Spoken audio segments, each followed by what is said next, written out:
Em uma pequena cidade do interior do Ceará, em 1987, um tiro de espingarda ecoou pela madrugada silenciosa. O som não acordou ninguém. Afinal, tiros eram comuns naquela região. Mas este tiro específico mudaria para sempre a história de Quixadá e transformaria uma jovem de apenas 19 anos na mulher mais temida e respeitada do sertão cearense. Maria das Dores Batista não sabia que, ao apertar o gatilho contra o próprio pai naquela noite de junho, estaria dando início a uma das histórias mais impressionantes de justiça popular que o Nordeste brasileiro já presenciou. Uma história que durante 30 anos foi mantida em segredo pelas famílias locais, mas que hoje, finalmente, pode ser contada. O que você está prestes a descobrir vai além de um simples parricídio. Esta é a história de como uma única mulher enfrentou sozinha o coronelismo mais brutal do sertão, destruiu um sistema de exploração que durava gerações e estabeleceu uma nova ordem social em uma cidade inteira. Tudo isso começando com um ato que a maioria consideraria imperdoável. Prepare-se para conhecer a verdadeira história de Maria das Dores, a mulher que matou o próprio pai e, com esse ato, libertou não apenas a si mesma, mas centenas de famílias que viviam sob o terror de um dos homens mais poderosos do interior do Ceará. Esta história vai desafiar tudo o que você pensa sobre justiça, família e poder no Brasil rural. Antes de começarmos esta história incrível, me conta aí nos comentários. Vocês são de que região do Brasil? Quero saber se tem gente do Nordeste assistindo, porque esta história aconteceu bem pertinho de vocês. E não esquece de se inscrever no canal e ativar o sininho das notificações, porque hoje vamos mergulhar em um dos casos mais surpreendentes que já pesquisei. Garanto que no final deste vídeo você vai olhar para a justiça popular com outros olhos.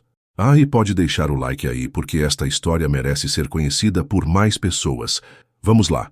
Para entender a dimensão do que Maria das Dores fez, precisamos voltar ao Brasil da década de 1980, especificamente ao interior do Ceará, onde o coronelismo ainda reinava absoluto, mesmo após décadas de transformações políticas no país. Quixadá, em 1987, era uma cidade de aproximadamente 35 mil habitantes, localizada no sertão central cearense.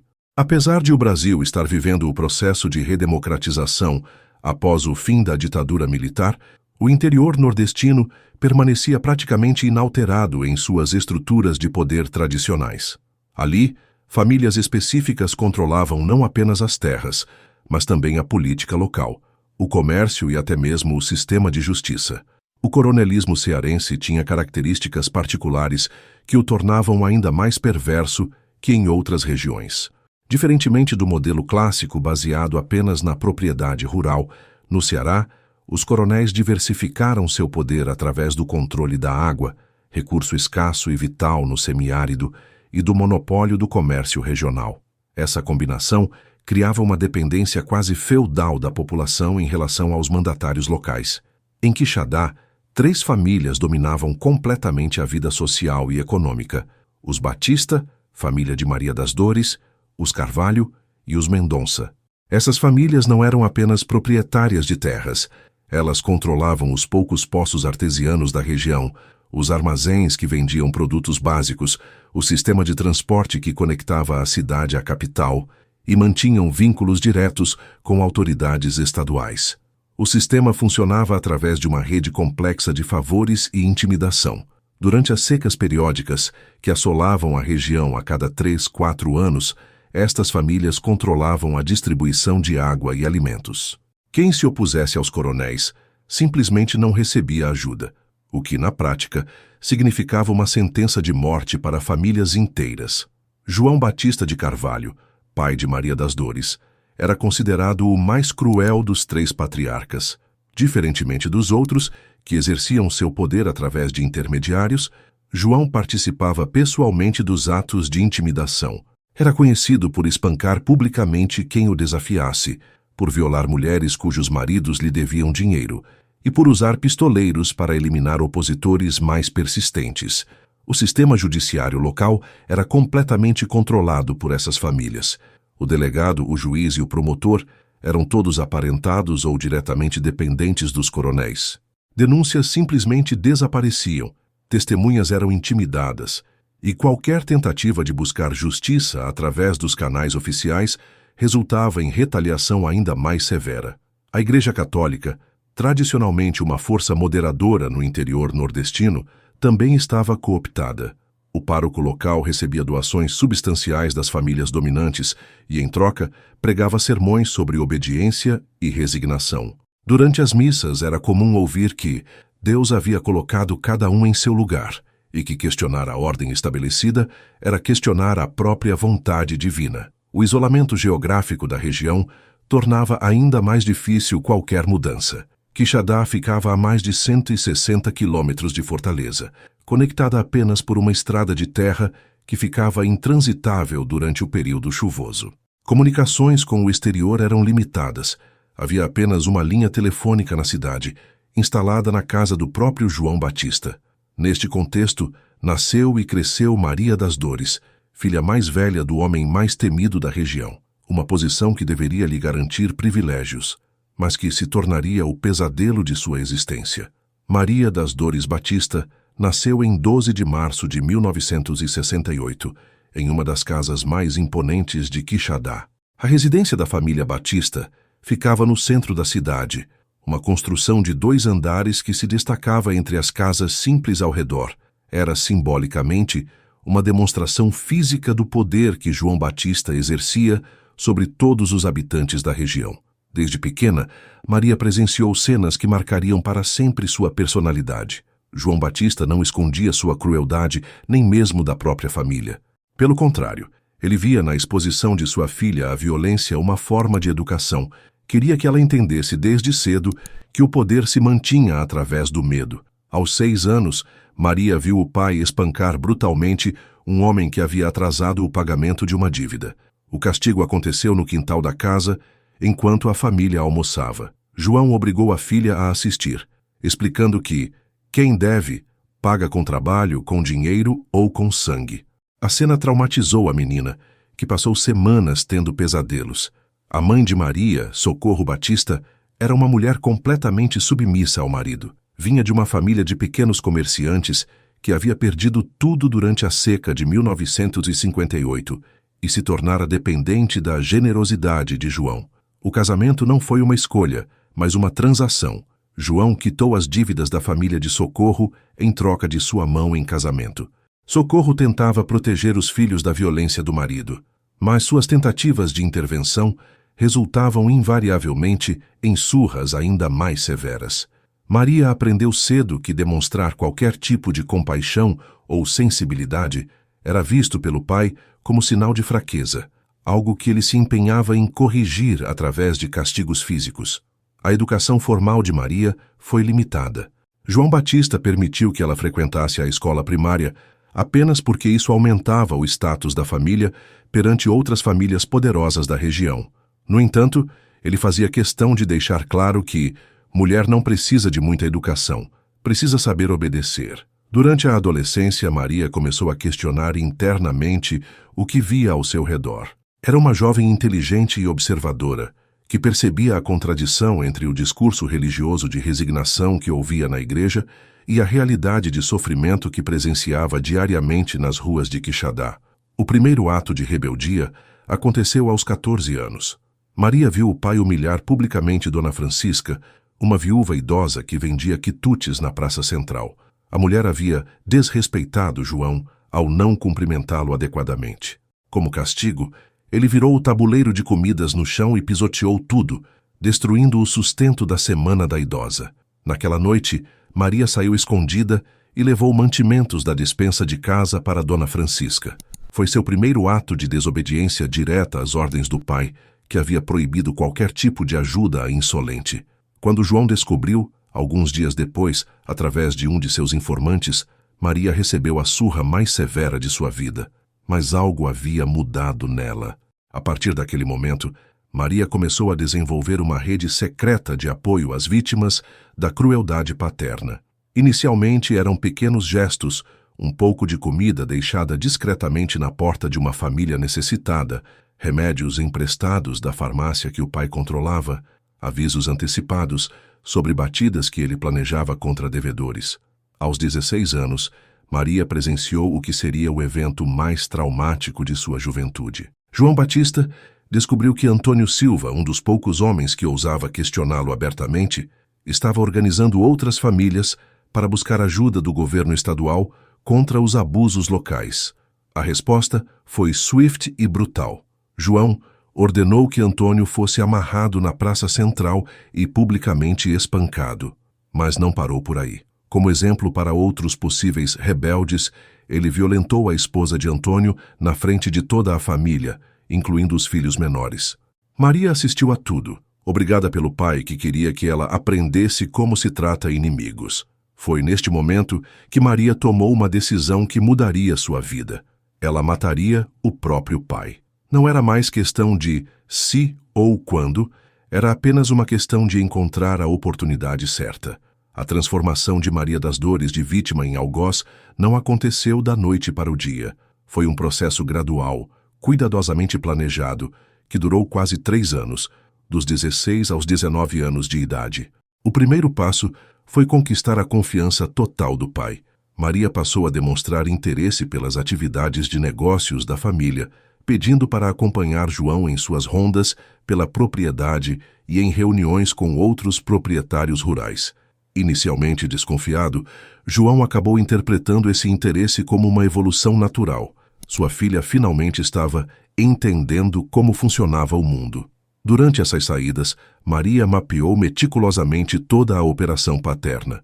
Descobriu onde ele guardava as armas, quem eram seus informantes na cidade, como funcionava o sistema de cobrança de dívidas e, principalmente, identificou todos os pontos fracos da rede de poder que João havia construído. Paralelamente, Maria intensificou sua rede clandestina de apoio às vítimas. Mas agora, em vez de apenas fornecer ajuda material, ela começou a coletar informações. Cada família auxiliada se tornava uma fonte de inteligência sobre os movimentos e planos do pai. Gradualmente, Maria passou a saber de tudo o que acontecia em Quixadá antes mesmo de João. Um episódio específico marca o momento em que Maria decidiu que precisava acelerar seus planos. Em dezembro de 1986, João descobriu que Luiz Carvalho, um jovem de 17 anos, estava namorando em segredo Teresa, filha de um de seus devedores. João viu nisso uma oportunidade de diversão e decidiu dar uma lição ao rapaz. O que aconteceu em seguida chocou até mesmo os padrões brutais de Quixadá. João mandou sequestrar Luiz e o manteve amarrado no porão de sua casa por 3 dias, sendo torturado periodicamente. No terceiro dia, ele obrigou Maria a assistir enquanto cortava 2 dedos do jovem com um facão, antes de mandá-lo embora como aviso para outros jovens da cidade. Maria não conseguiu dormir por semanas após presenciar aquela cena. Foi quando ela percebeu que não poderia mais esperar. Seu pai estava perdendo completamente o controle, e cada dia de atraso significava mais sofrimento para pessoas inocentes.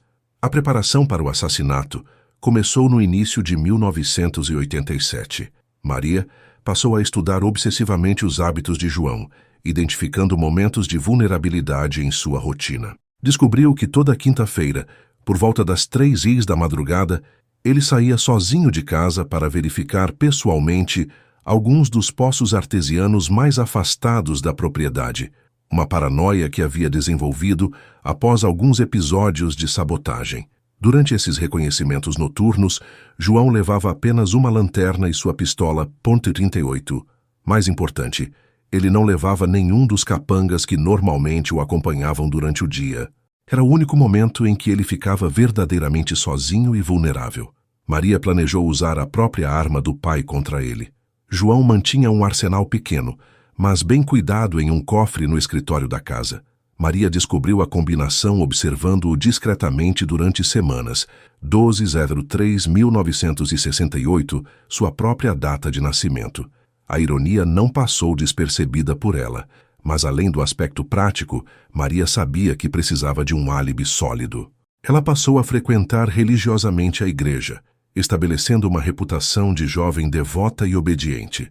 Criou relacionamentos próximos com várias famílias respeitadas da cidade, sempre se mostrando prestativa e bondosa. O objetivo era construir uma imagem pública que tornasse impossível para qualquer observador externo imaginar que ela seria capaz de cometer um parricídio. O momento decisivo chegou na noite de 18 de junho de 1987. Naquela quinta-feira, João havia sido particularmente cruel durante o dia. Havia espancado publicamente um idoso que não conseguia pagar uma dívida e ameaçado violar a neta do homem se o pagamento não fosse feito até o final do mês. À meia-noite, Maria fingiu ter ido dormir normalmente. Às 2h30, desceu silenciosamente até o escritório, abriu o cofre e pegou a espingarda calibre 12 que seu pai usava para caçar. Era uma arma que ela havia aprendido a manejar durante as expedições educativas que João a obrigava a fazer. Às 2h50, escondeu-se atrás de uma das cisternas no caminho que o pai sempre percorria até os poços mais distantes. O local havia sido escolhido estrategicamente. Era suficientemente afastado da casa principal para que o tiro não acordasse a mãe e os irmãos, mas próximo o bastante para que ela pudesse voltar rapidamente. Às 3h07, João passou pelo local exato onde Maria o esperava. Ela permitiu que ele se afastasse cerca de 10 metros antes de chamá-lo pelo nome. Quando João se virou surpreso, Maria disparou uma única vez no peito. A distância e o calibre da arma garantiram que a morte fosse instantânea. Nos minutos seguintes, Maria executou friamente o plano que havia ensaiado mentalmente dezenas de vezes. Arrastou o corpo para um local onde seria facilmente encontrado na manhã seguinte, mas que não levantasse suspeitas sobre quem havia cometido o crime. Limpou cuidadosamente a arma e a recolocou no cofre. Voltou para seu quarto e permaneceu acordada, esperando. O corpo foi descoberto às 6 da manhã por um dos trabalhadores da fazenda. Quando a notícia chegou à casa, Maria representou perfeitamente o papel de filha devastada. Chorou, gritou e até desmaiou. Uma performance tão convincente que nem mesmo sua própria mãe suspeitou dela. A investigação, conduzida pelo delegado local, que ironicamente devia seu cargo ao próprio João, foi propositalmente superficial. A conclusão oficial foi que João havia sido morto por inimigos não identificados, uma explicação vaga que satisfazia a necessidade de encerrar o caso sem criar problemas para a estrutura de poder local. Mas Maria sabia que matar o pai era apenas o primeiro passo. O verdadeiro desafio seria o que viria a seguir: desmantelar completamente o sistema de opressão que ele havia criado e estabelecer uma nova ordem em Quixadá. A morte de João Batista criou um vácuo de poder em Quixadá que Maria das Dores estava perfeitamente posicionada para ocupar. Mas ela sabia que não poderia simplesmente assumir o controle de forma direta. Isso levantaria suspeitas sobre seu envolvimento no assassinato do pai. Em vez disso, Maria adotou uma estratégia muito mais sofisticada. Nos dias seguintes ao funeral, ela se apresentou publicamente como a filha enlutada que queria honrar a memória do pai, ajudando os necessitados. Anunciou que usaria parte da herança para criar um fundo de assistência para famílias carentes de Quixadá. O que as pessoas não sabiam era que Maria havia planejado essa estratégia muito antes de matar o pai. Durante os meses de preparação, ela havia documentado secretamente todas as propriedades, negócios e esconderijos de dinheiro da família. Quando a sucessão foi aberta, Maria já sabia exatamente onde estava cada recurso, informações que nem mesmo os advogados da família possuíam. O primeiro movimento público foi a abertura da Casa de Apoio Maria das Dores, uma instituição que oferecia alimentação gratuita, assistência médica básica e ajuda com documentação para a população mais pobre. O prédio escolhido era estrategicamente localizado na Praça Central, exatamente onde João costumava realizar suas demonstrações públicas de poder. Mas a Casa de Apoio era muito mais do que uma instituição de caridade. Era o centro de uma operação de inteligência que Maria usava para mapear todas as atividades ilícitas que continuavam acontecendo na cidade. Cada família atendida se tornava uma fonte de informações sobre subornos, intimidações e abusos praticados pelos antigos aliados de seu pai. Em setembro de 1987, apenas 3 meses após a morte de João, Maria fez seu primeiro movimento direto contra o sistema. Descobrira que o delegado local, Raimundo Carvalho, estava extorquindo comerciantes através de taxas de segurança não oficiais. Em vez de confrontá-lo diretamente, Maria compilou evidências detalhadas e as enviou anonimamente para a Corregedoria da Polícia Civil em Fortaleza. O resultado foi a remoção imediata de Raimundo e sua substituição por um delegado de fora da região, alguém que não tinha vínculos com as famílias locais. Foi a primeira rachadura significativa no sistema de poder que controlava Quixadá há décadas. Encorajada pelo sucesso, Maria intensificou suas operações. Criou uma rede de informantes que incluía desde faxineiras, que trabalhavam nos escritórios públicos, até prostitutas que atendiam políticos locais. Cada informação obtida era cuidadosamente documentada e, quando necessário, usada para pressionar autoridades corruptas. O caso mais espetacular foi a queda do juiz municipal Dr. Antônio Mendonça. Maria descobriu que ele estava vendendo sentenças judiciais em troca de terras e gado. Mais grave ainda, ele mantinha um esquema de falsificação de certidões de óbito para permitir que grandes proprietários se apossassem de terras de pequenos agricultores oficialmente mortos. Em dezembro de 1987, Dr. Antônio foi preso em flagrante pela Polícia Federal, baseada em evidências anônimas extremamente detalhadas. A operação resultou não apenas em sua prisão, mas na descoberta de uma rede de corrupção que envolvia pelo menos 15 cartórios em todo o estado. A população de Quixadá começou a perceber que algo estava mudando. Pela primeira vez em décadas, autoridades corruptas estavam sendo efetivamente punidas, e sempre que uma dessas operações acontecia, a sorte parecia favorecer justamente as famílias que frequentavam a casa de apoio de Maria das Dores. Mas Maria sabia que não bastava derrubar os corruptos. Era preciso oferecer alternativas concretas. Em 1988, ela usou sua influência crescente para atrair os primeiros investimentos externos para Quixadá. Conseguiu convencer uma cooperativa de agricultores de Fortaleza a estabelecer um posto de compra na cidade, quebrando o monopólio dos intermediários locais. O impacto foi imediato. Pequenos produtores rurais que antes eram obrigados a vender suas colheitas por preços irrisórios para os grandes proprietários puderam pela primeira vez negociar diretamente com compradores externos. A renda média das famílias rurais aumentou em mais de 300% no primeiro ano. Em 1989, Maria deu o passo mais audacioso de sua carreira.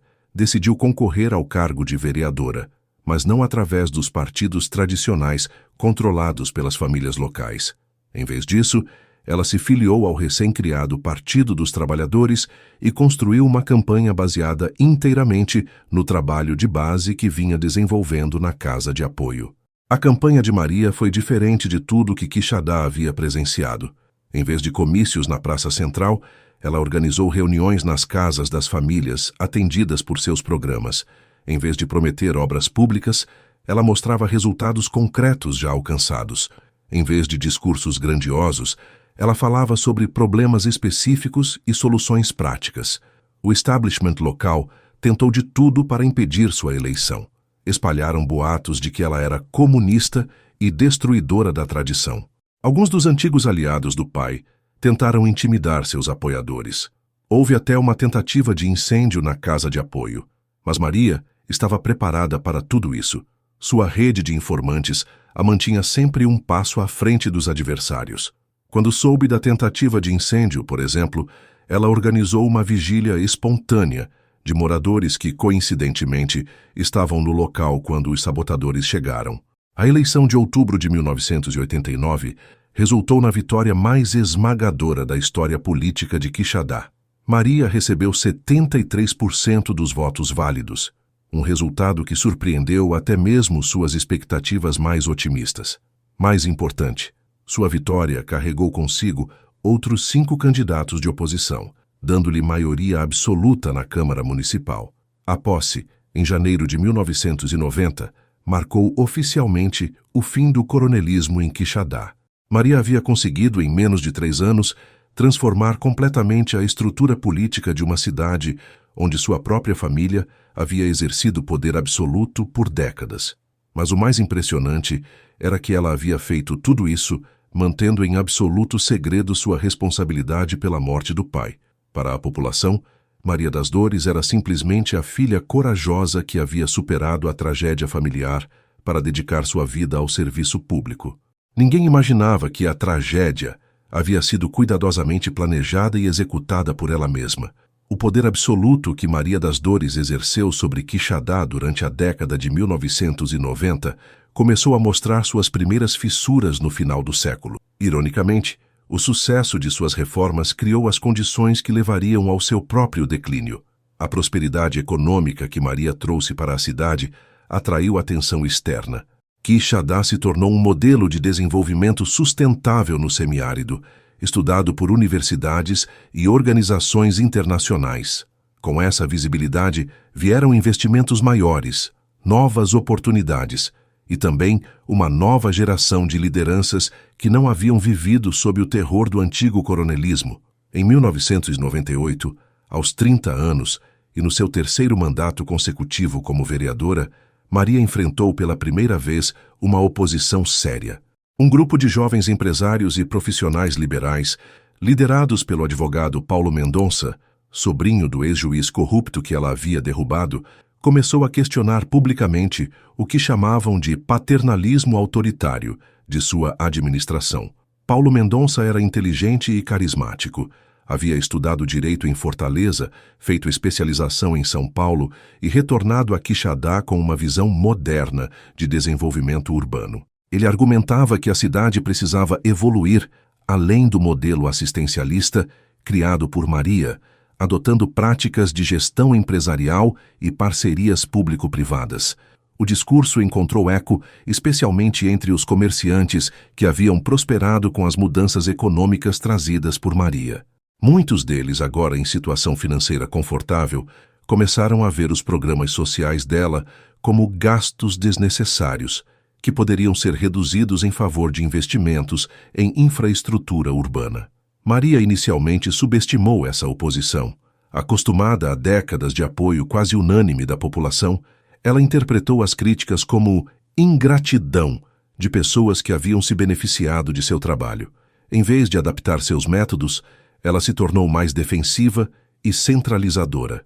O primeiro sinal real de problema veio nas eleições municipais de 2000. Embora tenha sido reeleita prefeita com 58% dos votos, a margem foi muito menor que suas vitórias anteriores. Mais preocupante ainda, Paulo Mendonça conseguiu eleger 4 vereadores de sua coligação, quebrando pela primeira vez a hegemonia de Maria na Câmara Municipal. A partir de 2001, Maria passou a enfrentar oposição sistemática em cada projeto que propunha. Orçamentos eram questionados, programas sociais eram auditados e suas decisões eram constantemente desafiadas através de recursos legais. Era uma situação totalmente nova para alguém acostumada a governar por consenso. A resposta de Maria a essa pressão revelou um lado de sua personalidade que havia permanecido oculto durante anos. Ela começou a usar métodos cada vez mais autoritários para manter o controle. Funcionários públicos que demonstrassem simpatia pela oposição eram transferidos ou demitidos. Contratos com empresas próximas a Paulo Mendonça eram cancelados sem justificativa. Mais grave ainda, Maria reativou sua antiga rede de informantes, agora para monitorar não mais autoridades corruptas, mas opositores políticos legítimos. Telefones foram grampeados, correspondências foram interceptadas e reuniões privadas foram infiltradas. O sistema de vigilância que ela havia criado para combater a corrupção estava se transformando em um instrumento de repressão política. O ponto de virada veio em 2003, quando Maria tomou a decisão que selaria seu destino. Descobriu através de suas fontes que Paulo Mendonça estava planejando candidatar-se a prefeito em 2004, com uma plataforma baseada na modernização de Quixadá e no fim do autoritarismo local. Em uma reunião secreta com seus aliados mais próximos, Maria anunciou que havia decidido tomar medidas definitivas contra Paulo. As palavras exatas que ela usou, segundo testemunhas posteriores, foram: "Fiz isso uma vez para libertar esta cidade. Posso fazer de novo para protegê-la." A frase seria profética e fatal. Em julho de 2003, Paulo Mendonça sofreu um acidente de carro na estrada entre Quixadá e Fortaleza. Oficialmente, ele havia perdido o controle do veículo em uma curva e capotado. Mas havia detalhes estranhos. O carro estava em perfeitas condições mecânicas, o tempo estava bom, e Paulo era conhecido como um motorista experiente e cuidadoso. A investigação policial foi superficial, lembrando estranhamente a investigação da morte de João Batista 16 anos antes. Mas desta vez, a situação política era completamente diferente. Paulo tinha contatos em Fortaleza, e sua morte despertou o interesse da imprensa estadual. Um jovem jornalista chamado Roberto Santos decidiu investigar mais profundamente. O que ele descobriu mudaria para sempre a percepção pública sobre Maria das Dores. Através de fontes confidenciais, Roberto soube da existência da rede de vigilância que Maria mantinha. Mais importante, ele conseguiu evidências de que o carro de Paulo havia sido sabotado. A reportagem foi publicada em setembro de 2003 com o título A Ditadora do Sertão. Pela primeira vez, a verdadeira natureza do poder de Maria foi exposta publicamente. O artigo revelava não apenas sua responsabilidade pelo assassinato de Paulo, mas levantava questões sobre outras mortes suspeitas que haviam ocorrido ao longo dos anos.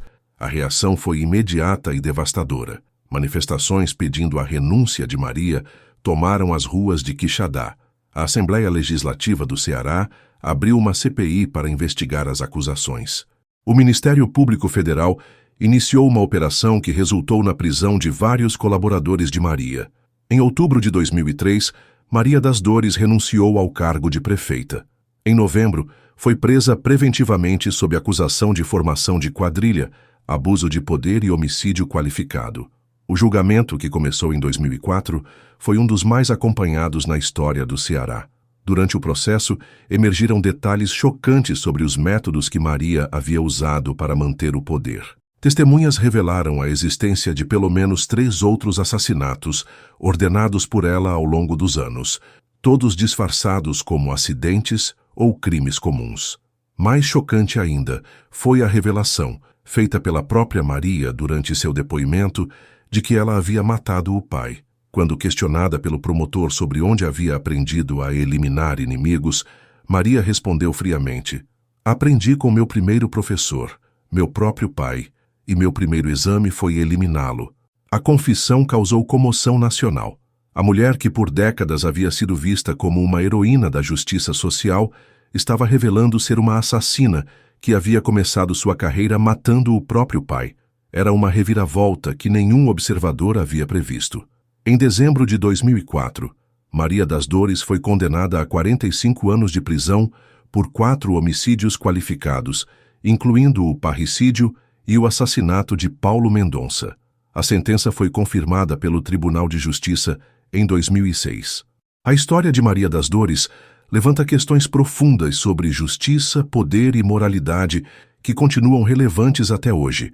Sua trajetória pode ser dividida em 2 fases completamente distintas: a libertadora dos anos 1980-1990 e a ditadora dos anos 2000. Durante seus primeiros 15 anos de atuação pública, Maria genuinamente transformou Quixadá para melhor.